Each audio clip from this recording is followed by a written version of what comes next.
Hello everyone, welcome to day 42. Today we are learning a little bit about the caloric balance and the heart rate. This is kind of putting the last few weeks all together in one session.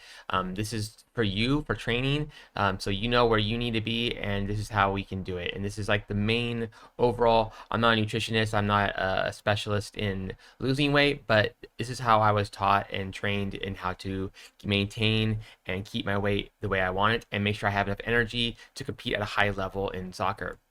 So the first thing we're going to learn about is the caloric balance. There's three parts of this: the calorie deficit, which is used for losing weight. So if you burn more calories than you consume, you're in a deficit, and this results in some weight loss. The problem is this can result in muscle weight loss, which is not great. Like most of you know, this year I've lost 108 pounds since the season, and a lot of that was fat for sure, but some of it was also muscle weight, and so I got a little bit weaker, and now I'm gonna need to gain that muscle weight back and try to work on not gaining fat while I'm doing that muscle weight.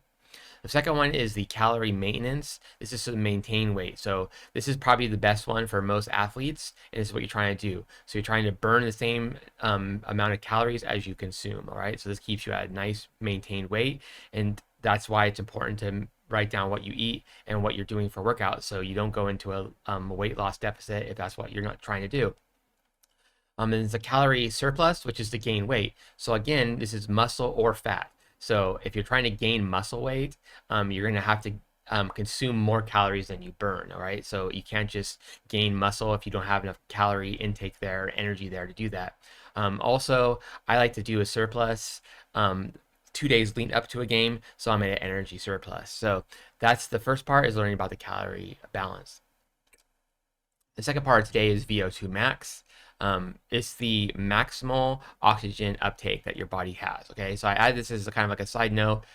This is why we do the beep test and bubble runs. You can read about the VO2 max. It's not the most important part of today. It's just a little side note there for people who are asking why we do the beep test. The third part today is how to find your maximum heart rate. So this is really important because all of our sessions are based on where I want you on the heart rate monitor. So to test your maximum heart rate, there's three methods that I posted on our website. Go ahead and check those out. The first one is the age-based formula. There's I have no idea how to pronounce it. I think it's Carvanian formula, and then there's a field testing one. You can do whatever one you want. It's to give you a good idea of where your heart rate is, your maximum heart rate. It's useful for when you're trying to figure out our heart rate zones, which is the next part of today's session. So you need to understand the different heart rate zones. There's 5 different zones. There's the warm-up zone, which is 50 to 60% of your maximum heart rate. This is usually when you're warming up or cooling down. There's the fat burning zone, which is 67% of your maximum heart rate. There's the aerobic zone, which is 70 to 80% of your maximum heart rate. And there's the anaerobic zone, which is 80 to 90%. And then there's the red line, which is obviously 90% all the way up to 100%. So these are really important to note because this week when you're doing your training sessions, you're going to hit certain levels, and I want you to write those down to what level you're at, and so we can figure out how many calories we're burning during our sessions. So the next part of today's training is the calories burned per minute by heart rate zone. So now you know your heart rate zone, you know your maximum heart rate. You can find out where you are at on the calories burned. So for during warm-ups, you're burning 4 to 5 calories per minute when you're at the warm-up level, and then it goes all the way up to the red line level, which is 12 to 15 calories per minute when you're at the red line. So that's how we figure out our calories burned. The next part of today is learning about the BMR. The BMR is pretty much just the minimum energy you need a day to stay alive, just breathing. So it tells you how to do that. This gives you a number. This number, there's a big calculator on here. You can do it for men and women, and you put your height and weight in, and it tells you what your BMR is. So that's just like what you need to survive, okay? So there's an example at the bottom there for a 30-year-old woman. It kind of tells you how to do that BMR. So today we also have the menu for the rest of the week.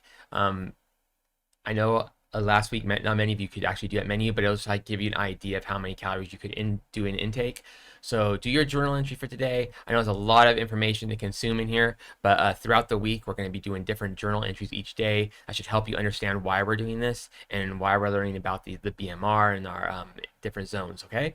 All right. Good job today. I know it's a lot of information taken at once. See you guys tomorrow for day 43. Bye.